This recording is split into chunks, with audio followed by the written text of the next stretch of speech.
For Barry Allen, again, one of the biggest struggles that he faces, and this is something that I'd like you to keep in the back of your head, one of the biggest struggles that he faces is that he can't be everywhere at the same time. While he's basically saving people from a burning building, there's a group called Black Hole that is, or seems to be implementing some nefarious acts. Now, we weren't initially told what this act was, but while Barry Allen is talking directly with August Hart, there's suddenly a lightning storm, and this lightning storm hits August Hart and imbues him with the powers of the Flash. Now, this this is really when Joshua Williamson begins to expand on August in and of himself. And this is one of the coolest things about this, because what Joshua Williamson could have done is he could have come back and he could have just said, well, August Hart just gets these powers of the Flash and he just becomes a bad guy. He's like, well, I've got all these powers and I'm just going to go rob banks and do regular criminal things. But instead, he doesn't take that road. Because of the fact that Barry Allen is now faced with a new speedster, there's two options that he has here. The first is to just let August Hart develop his abilities on his own, which could lead to any number of disastrous situations. The other is to basically train August Hart on how to use his powers. Now, for Barry, because he's been a speedster for so long, because he's intertwined with the legacy of the Speed Force itself, he's very well adept on what people are capable of, on how new speedsters should learn to use their powers, on what it takes in order to harness those powers effectively. And so for him, the training process needs to be slow. It needs to be gradual. It needs to be something that August Hart works his way into. But for August, he doesn't feel that way. For him, he has these new powers, and the first thing they need to do is start running around and capturing villains. And so again, Barry's kind of trying to talk him down from this. He's trying to tell him, look, man, our powers are designed to help people, but our powers can also be extremely dangerous. Now, the cool thing about this is he does make reference to Eobard Thawne, because we know that Eobard Thawne is currently part of the story arc. We know that Eobard Thawne is currently being held prisoner in Iron Heights, and Eobard Thawne kind of represents the worst case scenario for a speedster. If a speedster truly went bad, Eobard Thawne is the result of that, simply because he screwed up so much of Barry's life, and so he knows the kind of person that August Hart could turn into if he's not trained adequately. And so again, August Hart initially seems to be on board with this, but what I want to do here is turn our attention to the new 52 Wally West. And the reason why is because, yes, he has Speed Force powers, but they're raw, they're untrained, they're really not harnessed. And even then, his connection to the Speed Force seems very thin, in the sense that he's not on the same level as Barry Allen. And so one of the cool things about this is he's still learning to use his powers. And for those of you guys who are reading Teen Titans at the moment, they talk about this. They talk about how Wally West is still learning to use his abilities. During Teen Titans Rebirth, we saw a segment when he was kidnapped by Damian Wayne, where he was learning to harness his powers, where he was learning to harness what it is that he was capable of. But the fact remains here that with August Hart, transitioning back to himself and back to Barry Allen, the issue again is that August wants to use his powers to find his brother's killer. More so than that, he starts getting into the realm of time travel. And one of the interesting things here is, Barry Allen doesn't directly answer this, and I kind of wish that Williamson had addressed this, although it's also kind of cool that he didn't. August Hart basically asked the question, if we have these Speed Force powers, and if our Speed Force powers allow us to do things like break the time barrier and travel into the past or travel into the future, why don't we do that? Why don't we use this, to go back in time and save my brother's life? Why don't we do something like that? And he asked the question, if you could use your powers to go back in time and save your mother's life, wouldn't you do that? Now, the cool thing about this is that Barry Allen does not address Flashpoint. Now, I wouldn't say that I'm extremely well versed on every single line that Barry Allen's ever spoke during the New 52, but as far as I'm aware, he's never addressed youth, or he's never addressed Flashpoint in the New 52. And so the issue here is that maybe he doesn't remember it, but again, I'm kind of walking a little thin, because I wouldn't call myself someone that knows everything about everything that Barry Allen said in the New 52. So if you know whether or not Flashpoint's been addressed by Barry Allen himself in the New 52, let me know, because again, I don't want to be wrong about this. But the fact remains here that Barry Allen has the opportunity to basically make the case that if they go back and they start meddling around with time, it can create disastrous circumstances. It's like the episode that we just saw, on the Flash TV show, when Jay Garrick was talking to Barry, and he said, when you go back and you change things, you can't make them the way they were before. That even if you restore the timeline, it'll never be exactly the same. Something small may be changed, or something huge may be changed. And so it's basically one of those things where Barry's saying that it's better to simply not alter time itself. It's better to simply just allow things to be as they are. Now again, because of the fact that Black Hole, because this organization is still working in the background and still manipulating things behind the scenes, it's still very much a part of this story, even though again, they're not the main focus here. The main focus under Williamson's writing is really August Hart and Barry Allen. But the fact remains that because Black Hole is still continuing their campaigns, because they're still engaging in their actions, whatever those actions seem to be, that Barry Allen goes to rescue Iris West, who seems to have been taken prisoner. Now, Iris West has been taken simply because of the fact that Black Hole realized that she has a connection to Barry Allen, and the best way to get to him is to go through her. And so once Barry Allen arrives, we also see that he's met with August Hart. Now, again, Barry had told August Hart to stay away, to stay back, so because again, his powers are not trained, and so he could very well end up killing himself. He could kill other people by accident. He could kill innocent people. And for Barry Allen, one of the most important things to do is, with his extreme speed, to preserve life, because with the kind of things that Barry Allen's capable of, he could easily kill all of these guys with virtually no effort. The issue with this is that he doesn't want to kill them. He wants to take them prisoner as best he can, and that means engaging in normal fights as opposed to simply just killing them. Now, this is something I'd like you to keep in the back of your head, as we get further into this video, because this will be a major focal point, for August Hart. This will be a major aspect of his character with the way that Williamson writes him. But again, because of the fact that he jumped in, because he was helpful to Barry Allen, and because Barry Allen seems to view August Hart as someone that's genuinely trying to harness the Speed Force for the right reasons, he ultimately allows him to stay and views in some ways a partner. This is a cool thing, because Barry Allen hasn't really had a partner per se. Barry Allen is remembering a lot of things that happened because of the fact that the original Wally West returned. This knowledge that Barry Allen had of life before the New 52 is beginning to come back to him.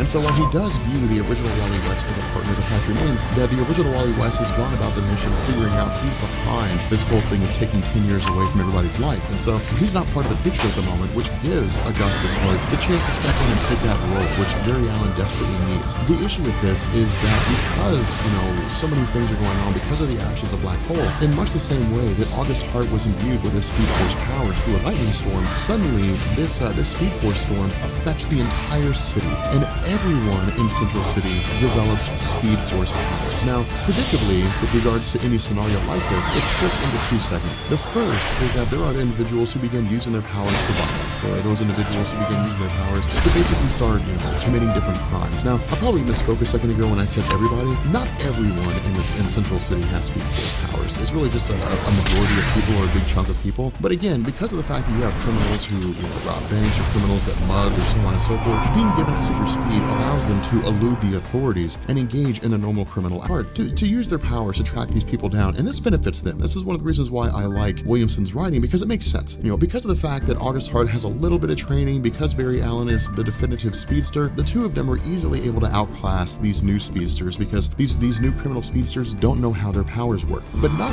everyone who is imbued with Speed Force powers goes on to become a villain. Now, something I also hope you notice, which is actually kind of funny here, is the rogues of Barry Allen, of course, Captain Cold, Captain Boomerang, so on, they're watching the news when it's revealed that everyone, or at least a large majority of people, have Speed Force powers. And so their response is, it's time to leave Central City. Which I really like that. I like that little segment that the rogues just kind of bail out. Like, it's time to go, guys. We can't be associated with this. But the fact remains here that that Barry Allen and August Hart actually traveled to Iron Heights, which again is where Barry Allen keeps the most formidable prisoners. It's kind of like his version of Arkham Asylum, from Gotham City. But the fact remains that he's again explaining to August Hart what goes on behind the scenes. He's explaining to him, that those prisoners who were extremely dangerous are taken and kept there. Now, again, for August Hart, his main goal, or his belief, is that his brother's killer was associated with Black Hole. And so his main focus here with his powers, regardless of any training that he gets from Barry Allen, is to track down Black Hole and to take them out, to eliminate them, thereby, avenging his brother's death. But what we also do here is we pick up with a woman by the name of Mina Dewan. Now, I hope I'm pronouncing that right. I'm not sure if it's Dowan, or I don't want to mispronounce that, but if I did mispronounce it, feel free to correct me, which I'm sure some of you guys will. But she is a person, one of the individuals out there who has been imbued with Speed Force powers as a result of the recent storm. And what she's done is she's more or less kind of created like a training camp for people who have Speed Force powers, or who have been given new powers. And she actually sends out kind of a message to the world, to the people of Central City, saying, if you've recently been given Speed Force powers, come to this location and we will train you on how to use them adequately. And so what also happens here, one of the things that I think Williamson did, which was really interesting, was he kind of toyed with the idea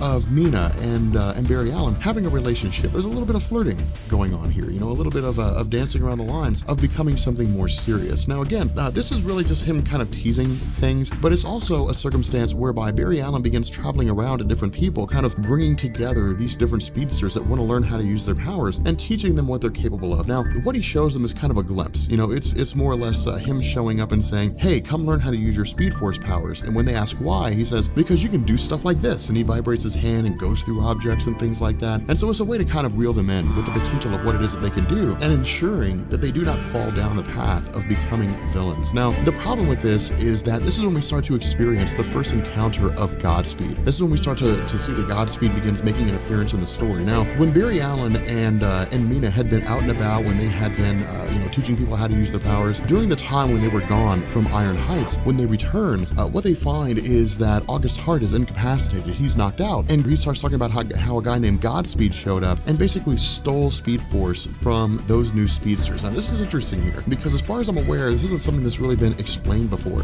Speed Force powers can be taken. That's happened on a multitude of occasions. It was first established by Wally West, but then became an ongoing aspect of different speedsters in the DC universe. But with this particular scenario, what we're being from Star Labs and another unknown source. And this is going to be a huge major plot thread when it comes to the end of this. But the fact remains here that with regards to these speedsters, it's really kind of Barry Allen, at least it seems, with regards to what Williamson is doing. He's building up this idea of like a Speed Force team. Kind of a return to what we saw with the New 52, or I guess the pre-New 52, when we saw Max Mercury, Jay Garrick, Barry Allen, Wally West, that iconic picture that so many of us are familiar with when you have the Speed Force family, racing side by side, towards whatever it is that they're doing. It was a really fun, kind of circumstance. But again, the issue with this here is that Godspeed is still very much a threat. Godspeed's still operating in the background. And so what happens is this more or less leads up to a conflict between the two of them. With given Godspeed running around the city of Central City, kidnapping speedsters, taking their power, presumably killing them in the process. And this is wreaking havoc on Barry Allen. More so than that, Mina had been killed by Godspeed when he absorbed her powers. And so because she's also dead, this sends Barry Allen down the road of torment even further, because for him, Mina represented a future. She represented happiness. She represented the life that Barry Allen would have if he and Iris West had gotten together. But because they're not, Mina would have made him happy. She brought him real happiness. But because for Barry Allen, he only really has his role as the Flash. That's all he really has in the world. I mean, he operates as a superhero, but he's very much a lonely man. And so the idea of having something strong with you provided hope for the future. But because of the fact that she's dead, the legacy of creating, new speedsters, of teaching new speedsters how to use their powers, seems to have gone up with her. And so during this conversation that Barry has, or I guess during this argument really that Barry has with the New 52 Wally West, the question Wally wants to know is, who killed her? How did this happen? And Barry Allen says he doesn't know. He doesn't know who it was that killed Mina. He thinks it was Godspeed, but they're not sure. And Wally gets so angry because he had such a close relationship with Mina. He was close to her in the sense that she brought him in, she trained him, she taught him, how to use his speed effectively. She was really kind of like Barry Allen. It's Barry Allen's job to figure out who her killer is. And so Barry Allen says, look, he's going to do the best that he can. But again, this is creating even more of a conflict because it's widening this rift between,